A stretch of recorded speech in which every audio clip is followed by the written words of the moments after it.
good afternoon, everyone. And thank you three for being here with me today. I really appreciate it.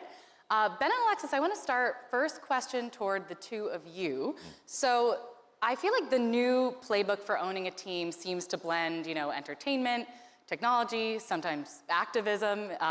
What do you think that the modern owner's mindset looks like in 2025? What is the future of being a sports owner? And Alexis, let's start with you. Sure. The North Star I laid out for my team in 2020 when we started Angel City was that, which is a women's football club in Los Angeles, which was we have to tell the story of our players every minute they are not on the pitch and earn the right for our fans, for our community to then watch them when they're playing. And I think the story of emerging sports, I don't own any, big four established teams, so what do I know? But the story from emerging sports is very much, you got to earn your fan base, and you have to do it directly where those fans are, largely on social, and build from the grassroots up. But the fan today, is consuming most of their sports on a small screen, and you need to be there where they are, not just when the match is on, but every minute, earning the attention, because you're not going to get it for free anymore. Absolutely. Ben, what about you from a global I think it's mindset? similar. I mean, especially in my sports and football, historically the owner was in a big, in an air-conditioned glass box, separated from the fans. Clubs were quite entitled. They took for granted their fan bases. One of the things that excited me about buying Cádiz in the Spanish La Liga at the time was that I looked at what Real Madrid and Barcelona were doing, and they would literally just kind of sit in their offices with their arms crossed, waiting for people to kind of bring their tribute to them. And I thought there was an opportunity to build a club that was much more community-based, inclusive, went out and kind of met fans in their element, be it online and digital spaces with TikTok and Twitter and Instagram and Snap, but also in their language and their culture. We built social media apps in Nigeria and in China and other places that we felt were underpenetrated by the larger teams. And then in this club here in Saudi Arabia, I've really tried to kind of be a community leader, and I sit with the fans physically in the stands. I engage with them directly. Today, people were complaining that our match that's starting in a few minutes wasn't accessible on TV. So I made a link to the app where they can download it and watch it and things like that. So it's a full service ownership, but one that brings them into the tent, makes them know their views are important to us, that they're kind of the 12th individual on the team, that they are listened to, that they can give us feedback on our logo and on our stadium and how we do business. And that, I think, is bringing a whole new generation of people that were not loved and appreciated into the tent. Yeah, that makes sense. Now, Portia, I want to come to you. The WTA has seen a 25% jump in commercial revenue. Global audience now reaches 1.1 billion fans annually. Now, you're only a little over a year into the job. What was the biggest risk you took that you think got you to that increase? I would say there were several. I don't know that there was one single thing. It was a number of things in the aggregate. I think the first thing was really looking at our identity and our brand. We did a brand new review and launch of a new brand and a new identity, and not just changing the colors and the logo, although those things did change. It was really about who we are as a sports property and what we want to message and communicate to our fans globally. We landed on a new look and feel, but also a new campaign, which is centered around this idea of rally the world, that positions the tennis court certainly as a platform for competition, but also a place where you can strive for the highest heights in whatever you do. It's your stage to achieve greatness in whatever walk of life or whatever area of interest that you have. And that's been expressed and embraced by our players. That's been expressed and embraced now by our fans. All across the world where we host tournaments, we're in 50 countries, 6 continents.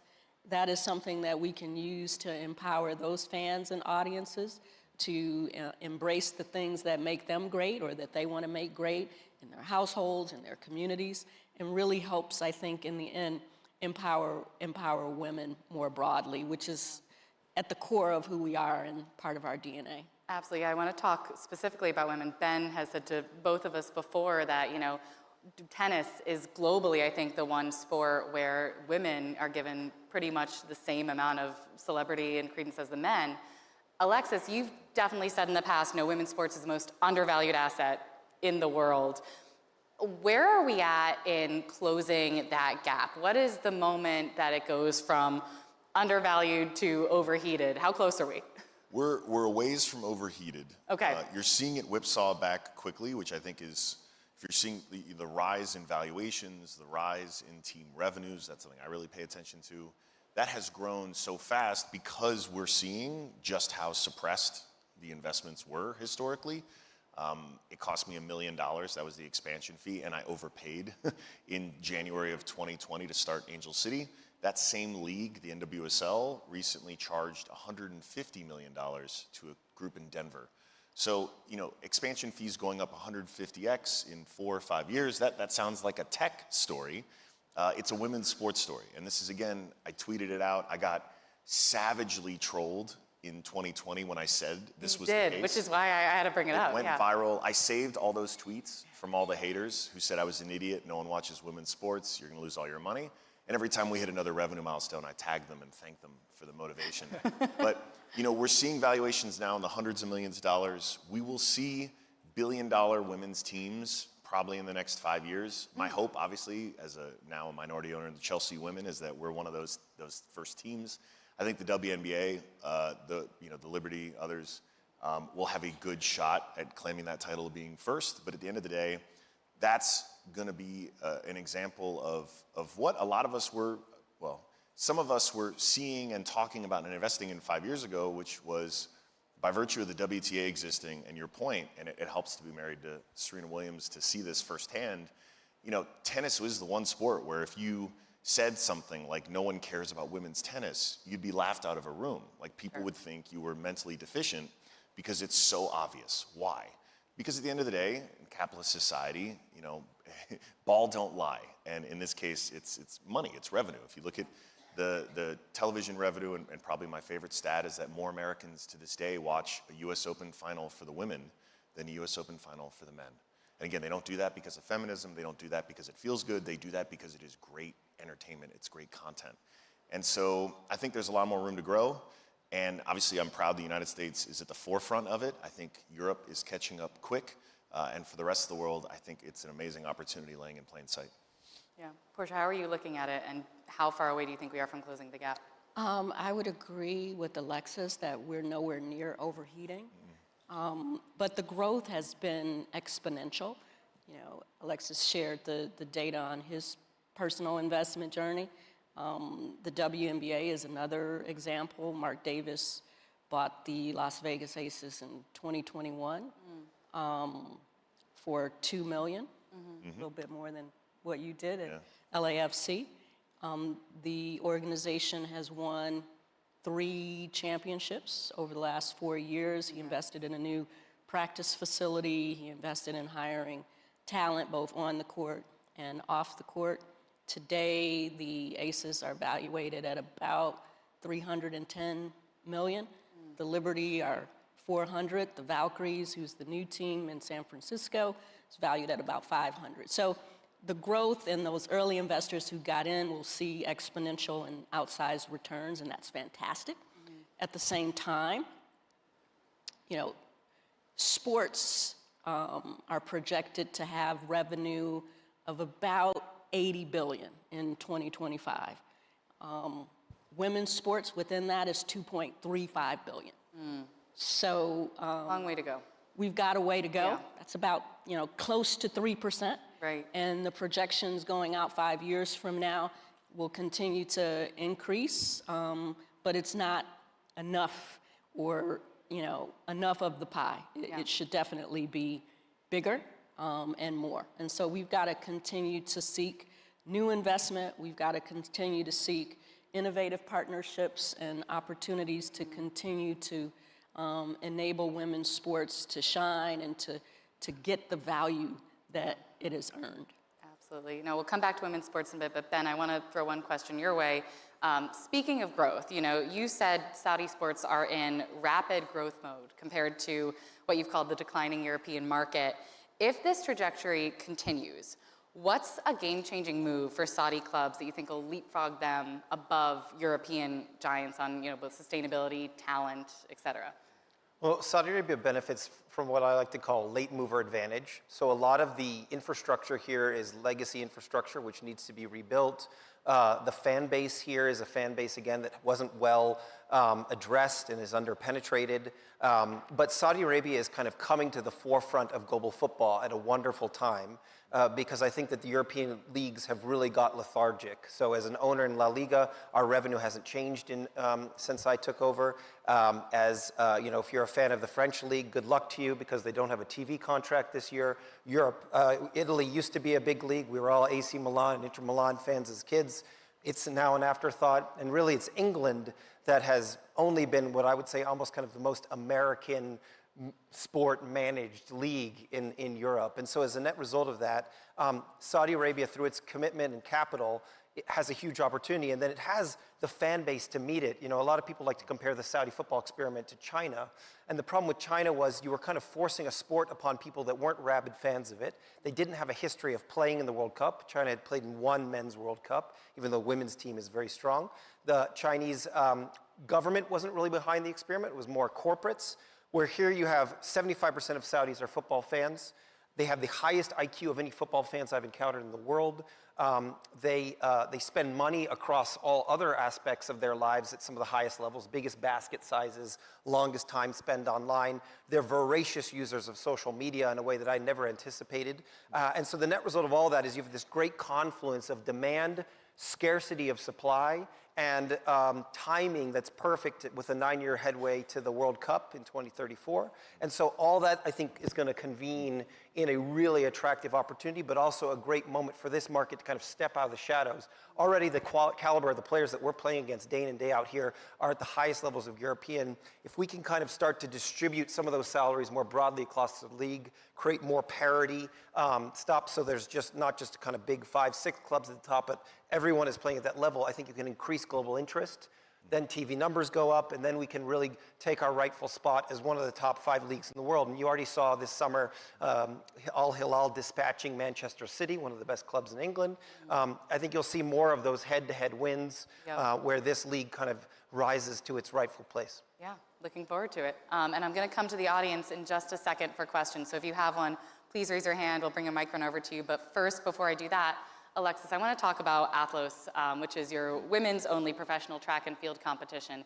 Can you explain to us, what was the biggest problem that you wanted to fix with this, and how are you doing that right now? My big regret was not buying the NWSL in 2020. That's the Women's Professional League in America. And then firing everyone and rebuilding it like a tech company with software, with first. That's the founder mindset there, yeah.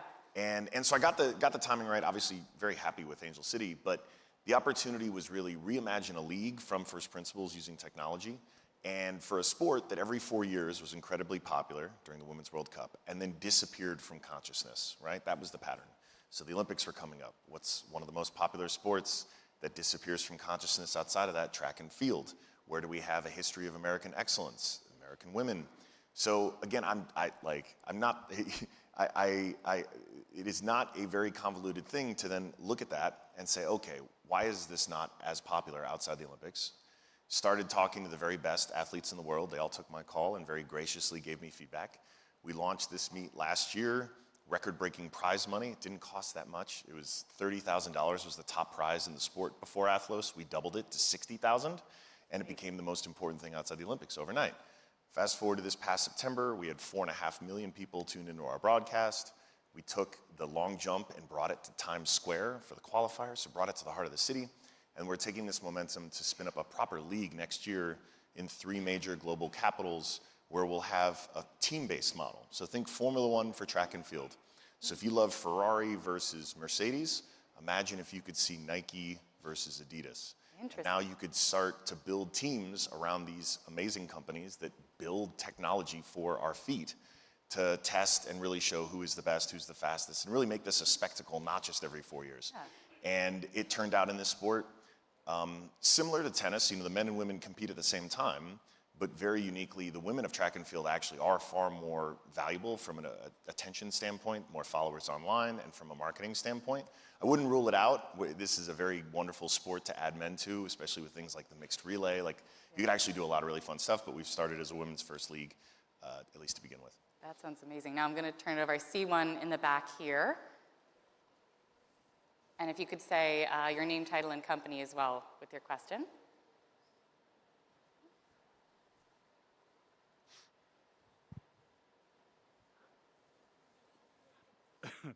Pardon me, I'm Matt Heimer. I'm an executive editor at Fortune.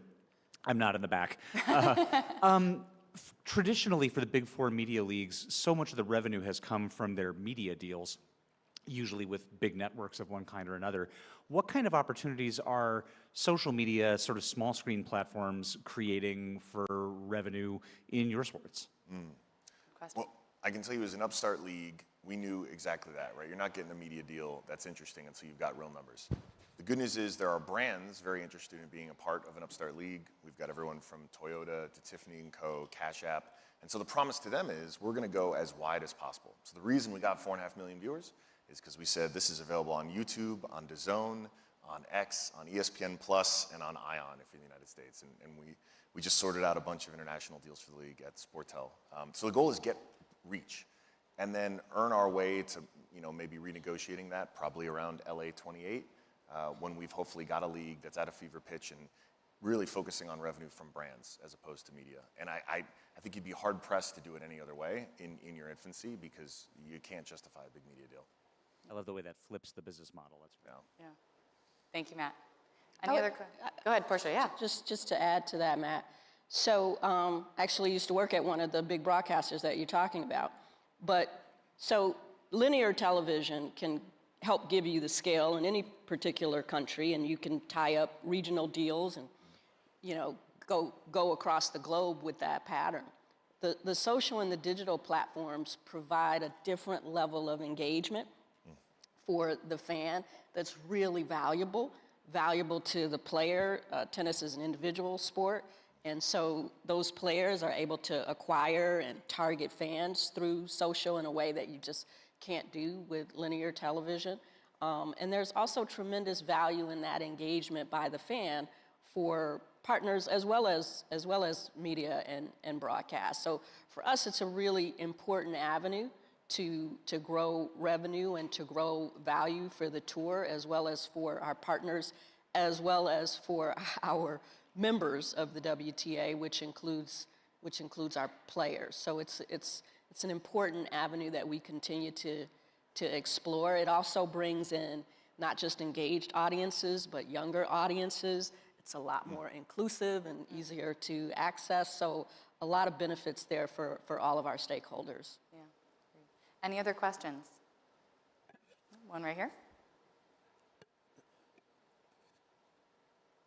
Hi, my name's Heather Ohanian with Mindshift Capital, and we invest also in sports and women's sports.